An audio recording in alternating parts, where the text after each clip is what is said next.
محمد صلی اللہ علیہ وسلم وشر الامور محدثاتها وكل محدثة بدعة وكل بدعة ضلالة وكل ضلالة في النار اعوذ بالله من الشیطان الرجیم لقد كان لكم في رسول الله اسوة۔ تمام قسم کی تعریفات اور حمد و ثنا اللہ مالک الملک کے لیے ہیں جو تمام کائنات کے خالق مالک اور رازق ہیں، جو اپنے بندوں پر بے شمار انعامات کرنے والے ہیں، جو ہمیشہ سے ہیں اور ہمیشہ ہی رہیں گے، نہ جن کی ذات میں کوئی شریک ہے نہ جن کی صفات میں کوئی شریک ہے۔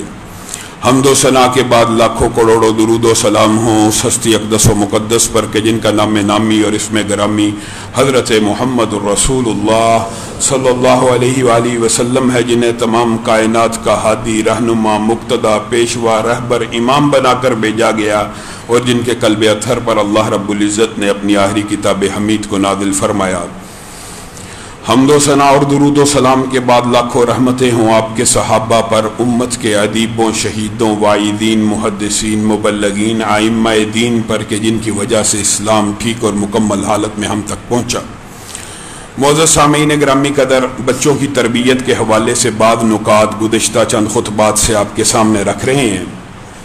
ان میں سے ایک نکتہ یہ بھی ہے کہ بچوں کے لباس کا خصوصی طور پر اگر بچی ہے، گزشتہ خطبے میں اس کا ذکر کیا، اس کو وہی لباس پہننا چاہیے جو عورت کے لیے اللہ رب العزت نے آسمان سے نازل کی ہے۔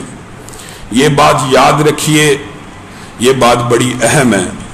بعض لوگ یہ سمجھتے ہیں کہ یہ شاید مولوی مذہبی رہنماؤں نے عورت کا یہ لباس اور پروٹوکول اور یہ جو سسٹم ہے یہ بنایا، بلکہ مسلمان عورت کے لباس کا ٹوٹل پروٹوکول، ٹوٹل سارے کا سارا اس کا پیرامیٹر وہ کس طرح کا ہونا چاہیے، کیسی ہونی چاہیے، عورت گھر سے نکلے اس کا لباس کیسا ہونا چاہیے، یہ سارے کا سارا اللہ رب العزت نے نازل کیا ہے، اور یہ مسلمانوں کے لیے اعزاز کی بات ہے، یہ مسلمانوں کے لیے شرمندگی کی بات نہیں ہے، یہ مسلمان عورت کی قدر و منزلت اور اہمیت کی بات ہے کہ اللہ رب العزت نے آسمان کی بلندیوں سے مسلمان عورت کے لیے جلباب اور حجاب اور کپڑوں کا سطر اور اس کا پروٹوکول نازل کیا ہے کہ مسلمان عورت گھر سے نکلے تو نکلتے ہی پتہ چل جائے اس کے اور کافر کے مابین ایک فرق ہے، اس کے اور لونڈی کے مابین ایک فرق ہے، اس کے اور ایک بازاری عورت کے مابین فرق ہے۔ میں نے اور آپ نے اپنے بچے اور بچیوں کے لباس کی بھی تربیت کرنی ہے۔ بچوں کی عمر جب 10 برس ہو جائے، صحیح حدیث سے یہ بات ثابت ہے کہ 10 برس کی عمر میں ہر بچے کو علیحدہ بستر کر دیا جائے۔ کیا مطلب؟ بچہ 9 برس کا ہے، 8 برس کا ہے، 7 22 ہو رہا ہے، 7 8 برس کا، 7 بہن ہو رہی ہے، 5 6 برس کی، کوئی حرج نہیں ہے۔ لیکن جیسے ہی ان میں سے کوئی بچہ 10 سال کی عمر کو ٹچ کرتا ہے، اب اس نے بہن بھائیوں کے بستر میں بھی ساتھ نہیں سونا۔ معاذ اللہ، اس سے مطلب یہ نہیں ہے کہ محرم رشتہ داروں کا کوئی اسلام میں تقدس مجروح ہے، نہیں، یہ ٹریننگ ہے، یہ تربیت ہے، یہ وہ ٹائم ہے کہ جس ٹائم بچے کو پتہ لگ جانا چاہیے اب میں بہن بھائیوں کے مابین بھی رات کو بے تکلف ہو کے سو نہیں سکتا، میرا بستر الگ کر دیا گیا ہے۔ اور یہاں سے اگر آپ بچے کا بستر الگ کر دیں گے، میں آپ کو ایک بات یہ کہنا چاہتا ہوں کہ نبی کریم صلی اللہ علیہ وسلم نے جو چیز بتلا دی، آپ کی عقل منطق فہم میں نہ بھی آئے، اس کے پیچھے کوئی نہ کوئی حکمت ہے۔ اگر آپ کو یہ بات سمجھ نہیں آتی نہ آئے، لیکن آپ نے عمل وہی کرنا ہے جو رسول اللہ صلی اللہ علیہ وسلم نے مجھے اور آپ کو بچوں کی تربیت کے بارے میں بتا دیا، اور دور حاضر کے سارے اطباء اس بات کے اوپر متفق ہو گئے کہ 10 برس کی عمر کریوسٹی کی عمر ہوتی ہے، تجسس کی عمر ہوتی ہے، یہ وہ عمر ہوتی ہے ابھی بچہ بالغ نہیں ہوتا، ابھی بچی بالغ نہیں ہوتی، لیکن اس عمر میں اس کے اندر اللہ رب العزت تجسس اور نئی باتیں جانچنے اور نئی باتوں کا سراغ لگانے اور نئی باتوں کی کھوج لگانے کی صلاحیت پیدا کر دیتا ہے۔ ایسی عمر میں بچے کا بستر الگ، یہ میں نے اور آپ نے اپنے گھروں کے اندر نبوی تربیت کو اگر اپنا شعار نہ بنایا تو پھر اس خطبے کا بھی کوئی فائدہ نہیں۔ میری مائیں بہنیں بیٹیاں بھی آئی ہوئی ہیں، بڑے سوالات کرتی ہیں. آج میں ان کو بھی بچوں کی تربیت کے حوالے سے یہ بات ضرور کہنا چاہتا ہوں. آپ کی بیٹی کا یا بیٹے کا رشتہ ہے، اور یہ مردوں کے لیے بھی ہے. رشتے کے موقع کے اوپر بچوں کی تربیت کے اعتبار سے جہاں پہ سب سے پہلی سلیکشن دین کے اوپر ہونی چاہیے، دین کے اوپر ہونی چاہیے. بچی وہ گھر میں لے کے آئیں جو دیندار ہو. بیٹی کا رشتہ اس سے کریں جو مرد دیندار ہو. اس سے آپ کو اتنے دنیاوی اور اخروی فوائد ملیں گے آپ سوچ نہیں سکتے. حتیٰ کہ نبی کریم صلی اللہ علیہ وسلم نے کہا دین کی بنیاد پہ جو رشتے ہوتے ہیں ان کے اتنے فائدے ہوتے ہیں. اگر ایک مرد دیندار کے ساتھ اپنی بچی بیاہ ہوگے، اگر وہ اس کو پسند کرتا ہوگا، اس کے دل کو بھا جائے گی، تو وہ اس کی خوب عزت کرے گا، خوب چاہت کرے گا، خوب مدارت کرے گا، خوب ناز نخرے اٹھائے گا. اور اگر اس کے دل کو اچھی نہیں لگی، شکل و صورت پسند نہیں آئی، وہ اللہ کے خوف کی وجہ سے اس کے اوپر ظلم نہیں کرے گا. اسی طرح بچوں کے لیے نبی کریم صلی اللہ علیہ وسلم نے کہا اس دنیا کے اندر بہترین خزانہ، بہترین دولت پیسہ نہیں ہے، ہیرے جواہرات نہیں ہے، المرأۃ الصالحہ. سب سے بہترین خزانہ اس دنیا میں کسی لڑکے کے لیے، کسی مرد کے لیے اگر کوئی ہے تو نیک بیوی ہے. نیک بیوی. ہم حسب نسب، ہم کیریئر، ہم پیسے کی وجہ سے شادیاں کر لیتے ہیں، بعد میں پچھتاتے ہیں. اور جب شادی کا موقع آئے بچوں کی تربیت کے اندر یہ بات بھی شامل ہے. میں نے اور آپ نے ان کا رشتہ کرنے سے پہلے کیا کرنا ہے؟ مشورہ بھی کرنا ہے رشتہ داروں سے. اور دوسرا کام جو ہمیں سکھایا گیا جس سے ہم غافل ہو چکے ہیں، صحابہ تو یوں کہتے ہیں ہم جوتے کا ایک تسمہ خریدنے سے پہلے بھی بازار میں کھڑے کھڑے دعائے استخارہ پڑھ لیا کرتے تھے. نبی کریم ہمیں دعائے استخارہ اس طرح سکھاتے تھے جیسے سورۃ فاتحہ سکھائی جاتی ہے. آج میں اور آپ جس معاشرے کے اندر ہیں، ہم میں سے کتنے ہیں جن کو دعائے استخارہ آتی بھی ہو؟ دعائے استخارہ ہی نہیں آتی. اور اگر یہ کنسپٹ معاشرے میں پھیل بھی گیا ہے کہ استخارہ کرنا چاہیے، تو ہمارے معاشرے میں کیسا استخارہ ہو رہا ہے؟ مولوی صاحب ذرا استخارہ کر دیں. یہ تو چلو پھر بھی کسی درجے کی قابل قبول بات ہے کہ آپ استخارہ کر دیں ہمارے لیے، آپ ہمارے مسئلے کا حل بتا دیں. لیکن آپ ذرا ٹیلی ویژن کے اوپر غور کیجئے، آن لائن استخارہ آن لائن ہو رہا ہے.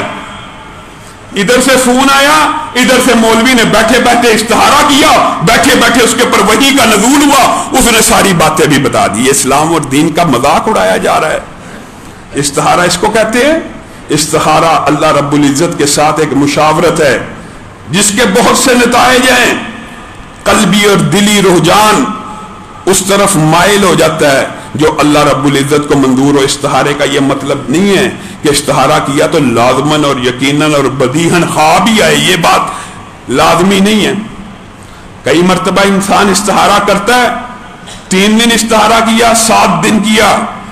عمومی طور پہ استخارہ اس وقت تک کرتے رہنا چاہیے جب تک انسان کا شرح صدر نہ ہو جائے. اور شرح صدر کے اندر کیا کیا باتیں شامل ہیں؟ ایک بات، دل مکمل اس کی طرف مائل ہو جائے یا دل مکمل اس بات سے ہٹ جائے، ایک بات.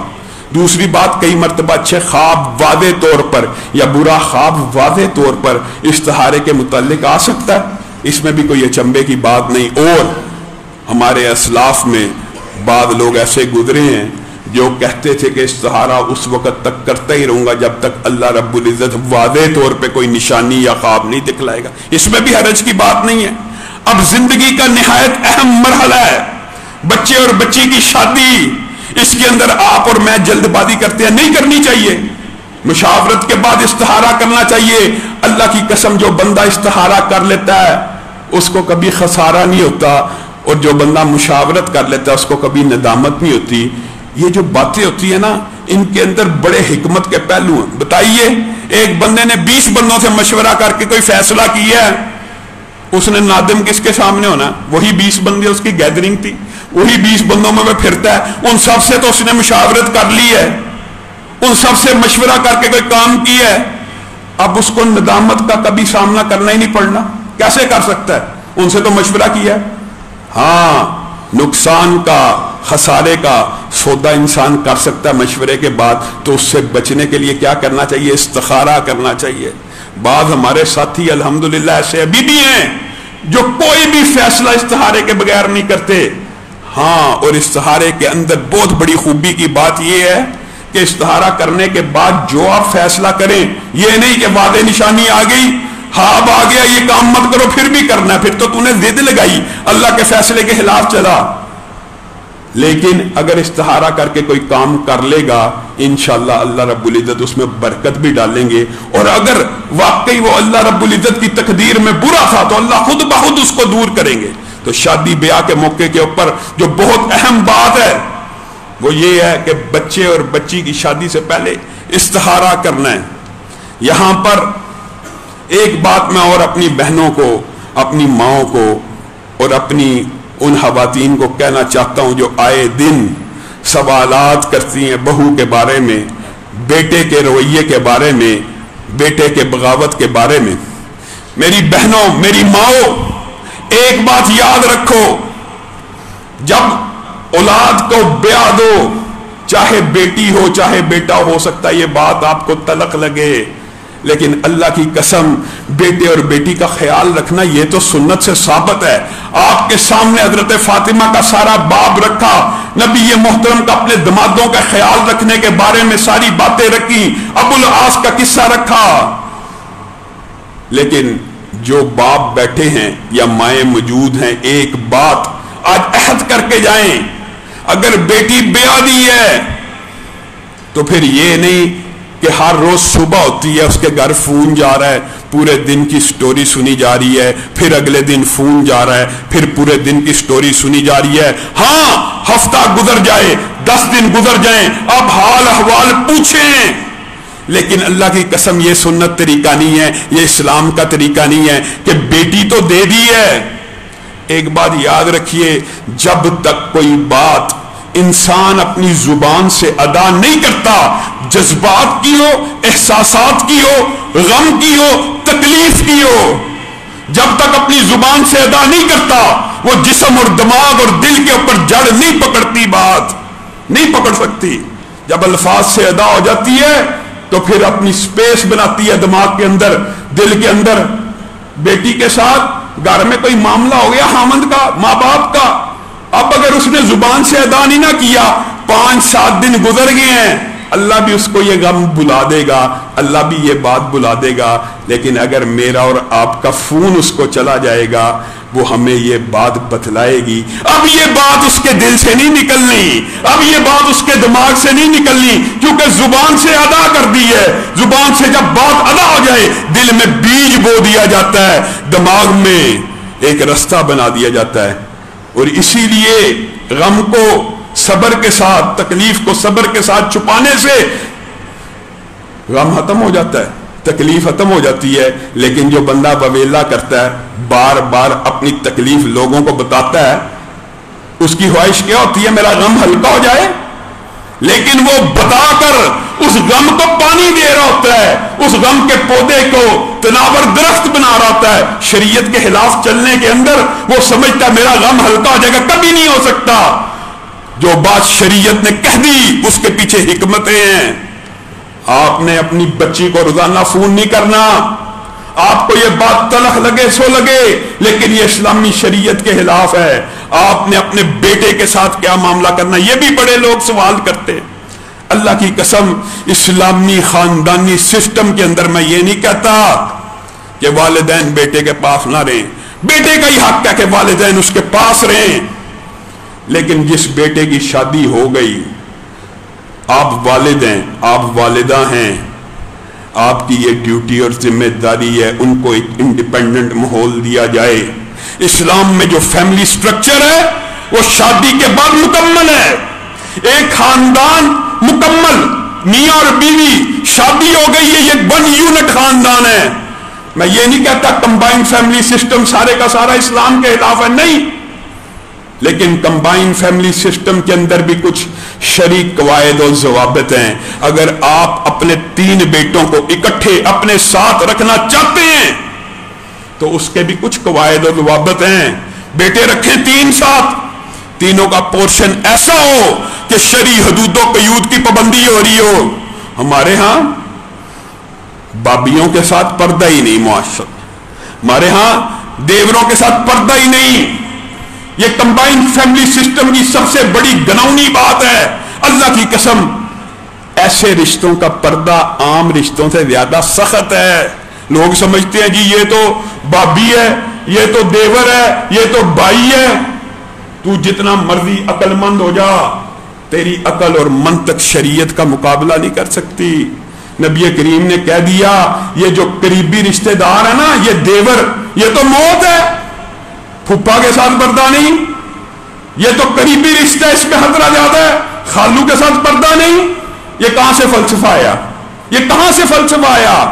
آپ نے اگر جوائنٹ فیملی سسٹم کو اپنے گھر میں پروموٹ کرنا ہے، آپ تینوں بیٹوں کو، دونوں بیٹوں کو انڈیپینڈنٹ ماحول دیں کہ اس کی بیوی کمرے سے نکلے تو اس کے اوپر کسی کی نگاہ نہ پڑے، کم از کم اتنا پورشن ہونا چاہیے، اور اگر نہیں تو بات چاہے تلخ لگے، اللہ کی قسم اس کو علیحدہ کر دینا چاہیے۔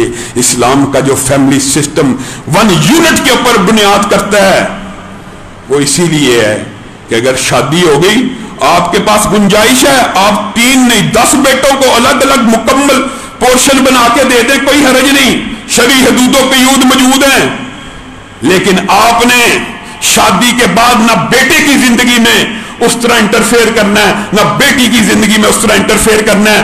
آپ آج یہ کلیہ آزما لیجئے، جتنی مائیں سوالات کرتی ہیں دمادوں سے تنگ ہیں، 10 دن کے لیے 7-8 دن کے لیے یہ کلیہ شریعت کا اپنائیے، 10 دن بعد فون کیجئے، آپ کی بیٹی بھی انشاءاللہ صبر کی زندگی گزارنا شروع ہو جائے گی۔ اور اگر آپ بیٹے کو یہ پرسکون ماحول دیتے ہیں، آپ کا فرما بردار بھی ہوگا۔ ایک بات اور بھی کہنا چاہتا ہوں، بہت سے والدین ہم دیکھتے ہیں اپنے بچوں کے اوپر جبر کر رہے ہیں، سختی کر رہے ہیں، چلو نماز پڑھنے کے لیے پہنچو، فلاں نماز پڑھنے کے لیے پہنچو، خود باپ گھر میں بیٹھا ہوا، خود باپ گھر میں ہے اور بیٹے کو کہہ رہا ہے مسجد پہنچ جا۔ کبھی یہ تبلیغ اثر انداز نہیں ہو سکتی۔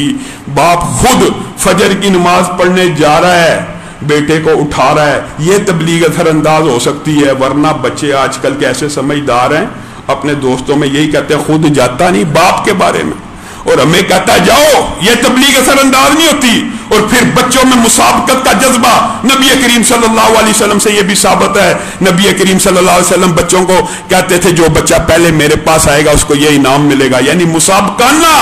اور ایک مرتبہ حضرت عبداللہ ابن عمر کہتے ہیں نبی کریم صلی اللہ علیہ وسلم نے پوچھا وہ کون سا درخت ہے جس کے پتے نہیں جھڑتے؟ کہا مجھے پتا تھا وہ کون سا درخت ہے۔ سارے صحابہ نے اندازہ لگایا، بالآخر نبی کریم صلی اللہ علیہ وسلم نے کہا وہ کھجور کا درخت ہے۔ تو عبداللہ ابن عمر نے اپنے والد حضرت عمر کو کہا مجھے اس سوال کا جواب آتا تھا۔ تو حضرت عمر نے کہا اللہ کی قسم اگر تم مجلس میں یہ سوال کا جواب دے دیتا تو عمر کی عزت میں بھی اضافہ ہو جاتا، عمر بھی خوش ہو جاتا۔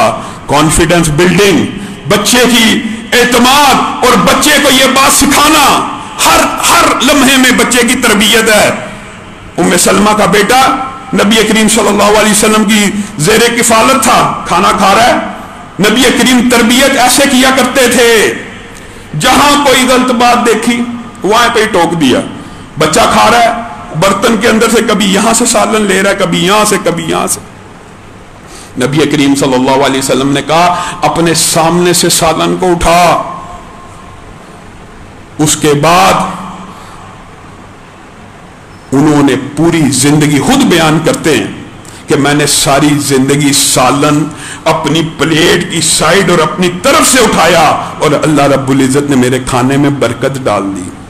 کیا نبی کریم صلی اللہ علیہ وسلم کی کوئی بات، اور یہ بھی عجیب و غریب فلسفہ ہے، بات آئی ہے تو کہہ دیتا ہوں یہ عجیب و غریب فلسفہ ہے، نبی کی حدیث، نبی کی بات سنا دی جائے، بدلے میں کسی مفکر کی بات، کسی عالم کی، کسی فلسفی کی، کسی امام کی، کسی مفتی کی بات کو بیان کرتے ہیں، دکھ ہوتا ہے۔ ایک طرف نبی کی حدیث کو بیان کیا جا رہا ہے، دوسری طرف آپ کسی امتی کو بطور حجت پیش کرتے ہیں۔ مجھے ایک بات بتلائیے، اگر نبی کریم صلی اللہ علیہ وسلم کے بعد کسی کی بات حجت ہوتی، کسی کی بات حرف آہر ہوتی، تو کیا یہ مقام حضرت عمر کو نہ مل جاتا؟ نبی کریم صلی اللہ علیہ وسلم نے کہا یہ محدث ہے. ایک ہوتا محدث، ایک ہوتا محدث. محدث کا کیا مطلب ہے؟ یہ ایسا کلمہ حق کہنے والا ہے، یہ ایسا. اور پرانی امتوں میں محدث ہوا کرتے تھے، اور اگر میری امت میں کوئی محدث ہے تو عمر ہے. اور محدث کا مطلب اور ترجمہ کیا ہے؟ ایسا بندہ جو اجتہاد کے ساتھ، جس کی سوچ اتنی عمدہ ہو، جس کی پرورش اتنی عمدہ ہو، جس کی زبان سے بات نکلے اتنی عمدہ ہو کہ ادھر زبان سے نکلے وہاں اللہ رب العزت وحی بن کے اتار دے. جس کی زبان سے حق جاری ہو. نبی کہہ رہے ہیں عمر کے بارے میں محدث ہے. آپ کے سامنے بارہا اس حوالے سے بہت سے واقعات رکھیں. آج بھی ایک واقعہ رکھنا چاہتا ہوں. نبی کریم صلی اللہ علیہ وسلم کے پاس ریشمی جبے آئے دو. ایک ریشمی جبہ نبی کریم نے حضرت عمر کو بھیج دیا. یہ کون ہے؟ محدث ہیں، جن کی زبان سے حق جاری ہوتا ہے، جو جب اللہ کے رسول کو مشورہ دیں کہ اللہ کے رسول میں نے خانہ کعبہ کے اندر ایک ایسی جگہ دیکھی ہے جس کے اندر دونوں قبلے سامنے آ جاتے ہیں، بیت المقدس بھی خانہ کعبہ بھی، اللہ آسمان سے آیت نازل کر دیتا ہے وَاتَّخِذُوا مِن مَّقَامِ إِبْرَاهِيمَ مُصَلًّى. عمر کی بات کو مان لیا جائے، مقام ابراہیم کو مصلی قرار دیا جائے. جو بات کہیں اللہ کے رسول، کچھ ایسا ہونا چاہیے، کچھ گھروں میں داخل ہونے کے آداب ہونے چاہیے، آسمان سے حجاب کی آیتیں اتر آئیں. آج اس عمر کو ریشمی جبہ بھیجا گیا ہے. حضرت عمر ہاتھ میں ریشمی جبہ لیے بیٹھے ہیں اور پریشان ہیں. یہ کیا ہو گیا؟ کیا رسول اللہ صلی اللہ علیہ وسلم میرے سے ناراض ہیں کہ نبی کریم نے ریشم مردوں پہ حرام کی ہے اور مجھے ریشم بھیج دی ہے؟ سمجھ بات نہیں آ رہی، بات سمجھ نہیں آ رہی. یا حکم منسوخ ہو گیا ہے، ریشمی جبہ پہننے کی اجازت مل گئی ہے؟ کیا ہوا کیا ہے؟ اتنا بڑا فقیہ صحابی ہے جس کو محدث کہا گیا، بات اس کو سمجھ نہیں آ رہی. آپ کہتے ہیں دین اور شریعت میں کسی امتی کو حجت بنا لیا جائے؟ کیسے بنا لیا جائے؟ دوسرا جبہ جاتا ہے اسامہ ابن زید کے پاس، کہتے ہیں نبی کریم نے جبہ بھیجا، فٹافٹ پہن لیتے ہیں. یہ نبی نے بھیجا ہے، میں نبی کو دکھانے چلتا ہوں. یہ کون ہے؟ سارے دنیا کے تابعین جمع ہو جائیں، کسی صحابی کے قدم کا مقابلہ نہیں کر سکتے. اور صحابہ میں جو مقام اسامہ بن زید اور حضرت عمر کا آپ کو پتہ ہے. یہ دونوں جلیل القدر صحابی نبی کریم کے پاس آ رہے ہیں، کٹھے پہنچ جاتے ہیں. نبی کریم اسامہ بن زید کو دیکھتے ہیں، ریشمی جبہ پہنا ہوا، چہرہ متغیر ہو گیا، ماتھے پہ بل پڑ گیا. یہ تو کیا کر کے آیا ہے؟ یہ تجھے اس لیے بھیجا تھا کہ تو پہنے؟ اس لیے بھیجا تھا تیرے گھر میں عورتیں ہیں، اس کو پھاڑ کے ان کی اوڑھنیاں بنائی جائیں، عورتوں کے کپڑے سلوائے جائیں. حضرت عمر مسکرانا شروع ہو گئے. اوہو، عمر کو سمجھ نہیں آئی مسئلہ کیا ہے. اسامہ بن زید کو سمجھ نہیں آئی مسئلہ کیا ہے. آپ کہتے ہیں کہ ہمارے فقیہ اور امام نے جو مسئلہ سمجھ لیا وہ حرف آخر ہے. حضرت عمر مسجد النبوی کے اندر اپنے حجرے میں، یا یوں کہہ لیں اپنے دفتر میں بیٹھے ہوئے ہیں. اپنے دفتر میں عورت مقدمہ لے کے، معاذ اللہ بعض اوقات ایسے بھی کم بخت ہوتے ہیں جب ہم کبھی کسی صحابی کے فہم کے حوالے سے یہ بات بیان کرتے ہیں کہ رسول اللہ صلی اللہ علیہ وسلم کا قول وہی حرف آخر ہے، وہ کہتے ہیں یہ صحابہ کے بارے میں دیکھیں جی، صحابہ کو بات سمجھ نہیں آئی. یہ بات اس لیے بیان کی جاتی ہے کہ آپ کے ضمیر کو کچوکے لگائے جائیں کہ صحابہ نبی کے بعد سب سے افضل درجہ ہے. اس کی اگر بات حجت دین میں نہیں ہے تو آپ کے امام، مفتی، علامے اور فلاسفر کی بات حجت کیسے ہو سکتی ہے؟ حضرت عمر دفتر میں بیٹھے ہیں اپنے، عورت آئی ہے، داخل ہوئی. عورت آئی ہے، داخل ہوئی. کہا میرا شوہر بڑا ولی اللہ ہے، میرا شوہر بڑا نیک. حضرت عمر سیدھے ہو کے بیٹھ گئے. کہا یہ عجب عورت ہے، میرے پاس عورتیں اپنے خامند کی شکایت لے کے آتی ہیں، یہ اپنے خامند کی تعریف کر رہی ہے. حضرت عمر کے چہرے پہ مسکراہٹ دوڑ اٹھی. کہا کتنا اچھا بندہ ہے تو، کتنی اچھی عورت ہے، اور رات کو نفل پڑھتا ہے. واہ واہ، آج تک میں نے تیرے جیسی عورت نہیں دیکھی جو اپنے خامند کی تعریف کر رہی ہے. عورت بیچاری وہ صبح کو روزہ رکھتا ہے. واہ واہ، حضرت عمر واہ واہ کر رہے ہیں، اتنی تعریف کی اس عورت کی، اس کے بندے کی. وہ عورت واپس چلی گئی. پاس کون بیٹھا ہے؟ ایک تابعی ہے. یہ کون ہے؟ صحابی، خلیفہ راشد، محدث، جن کی باتیں اللہ تعالیٰ قرآن میں نازل فرما دیتا ہے، جن کے اجتہادات. آج مقدمہ آیا ہے، ساتھ کعب بن سور بیٹھے ہیں. یہ کون ہے؟ یہ تابعی ہیں. تابعی کا درجہ صحابی کے سامنے کچھ نہیں، لیکن امت کے سارے ائمہ جمع ہو جائیں، کسی تابعی کے قدموں کا مقابلہ نہیں کر سکتے. اور آپ کہتے ہیں تبا تابعی نہیں. یہ جو آج کا مولوی ہے، آج کا غامدی ہے، آج کا جیلمی ہے، اس کی بات کو مان لیا جائے قول رسول اور حدیث رسول کو چھوڑ کر. کعب بن سور کہتے ہیں اگر اجازت ہو تو میں کچھ عرض کروں. ہاں ہاں بیان کر. یہ جو عورت آئی تھی نا، یہ آپ سے اپنے خامند کی شدید شکایت لے کے آئی ہے. حضرت عمر نے کہا کیا واقعی ایسا ہے؟ کہا ہاں میرے فہم میں یہ بات آئی ہے کہ یہ تو آپ کے سامنے مقدمہ لے کے آئی ہے، اور بڑا شدید مقدمہ تھا، بڑا سخت مقدمہ تھا.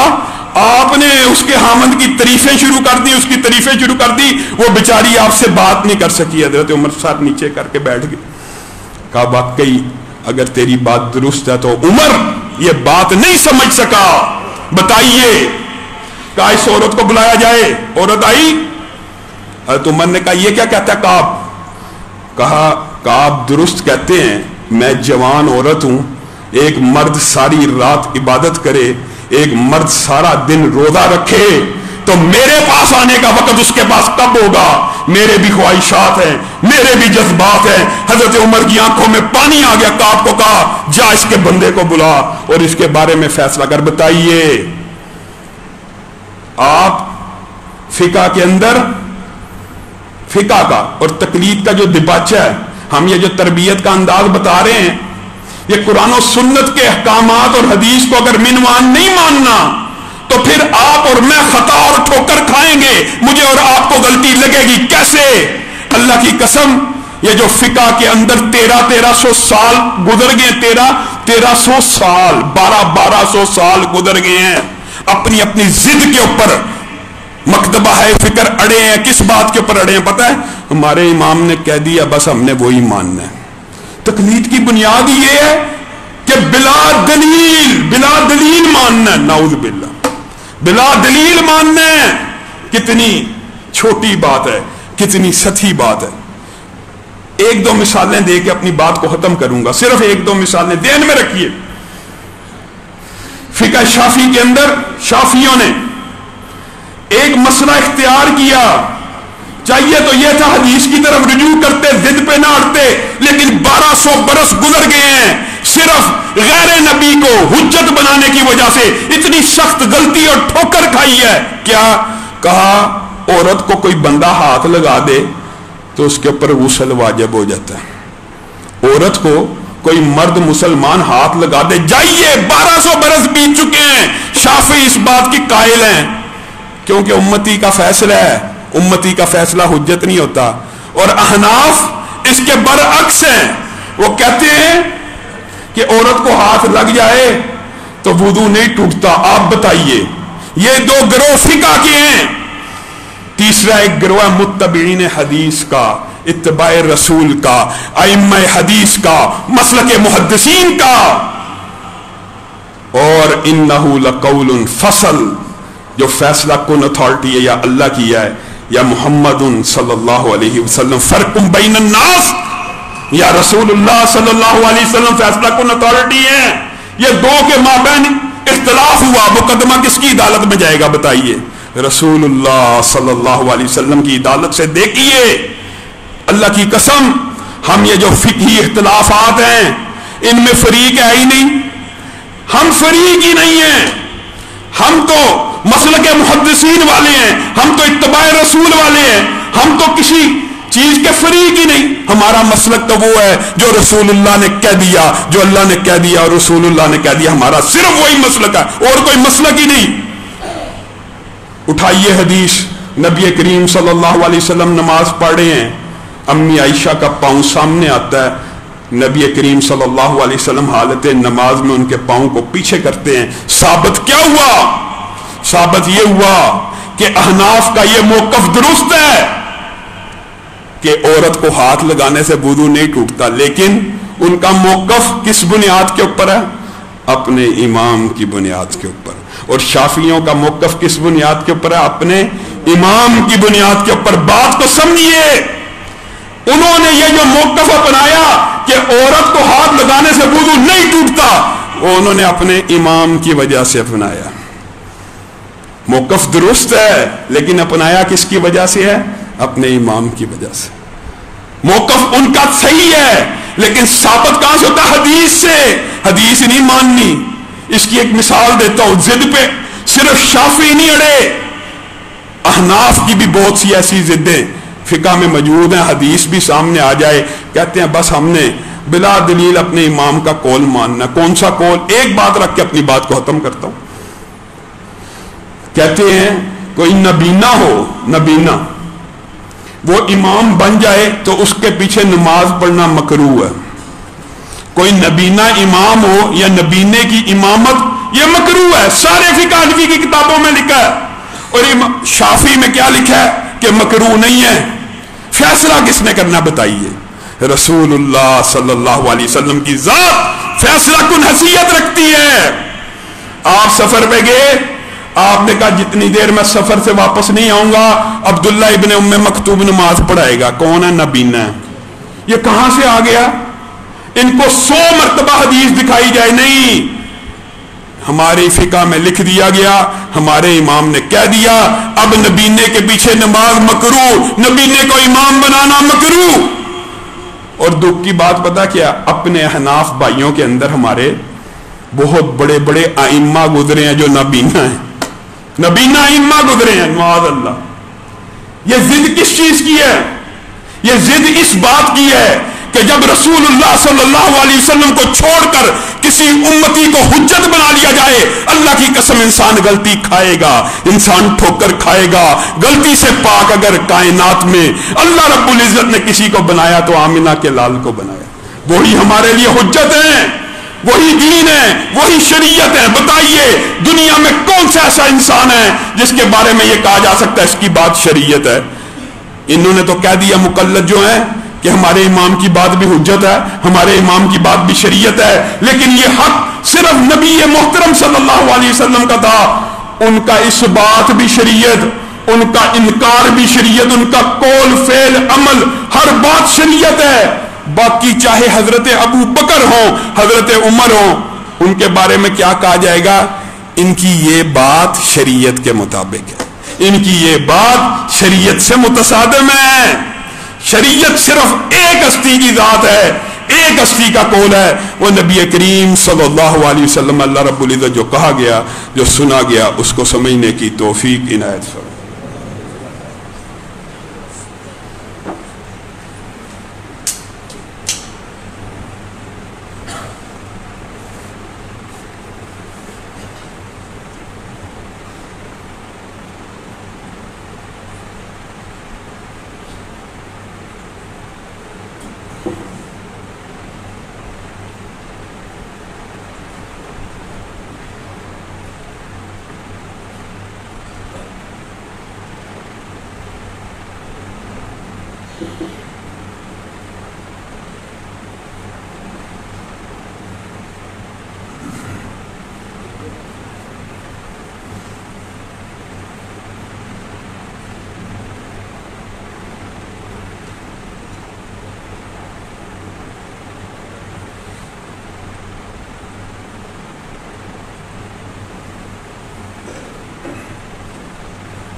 إن الحمد لله نحمده ونستعينه ونستغفره ونؤمن به ونتوكل عليه ونعوذ بالله من شرور أنفسنا ومن سيئات أعمالنا من يهده الله فلا مضل له ومن يضلله فلا هادي له وأشهد أن لا إله إلا الله وأشهد أن محمدا عبده ورسوله أما بعد فإن خير الحديث كتاب الله وخير الهدي هدي محمد صلى الله عليه وسلم وشر الأمور محدثاتها وكل محدثة بدعة وكل بدعة ضلالة وكل ضلالة في النار. أعوذ بالله من الشيطان الرجيم.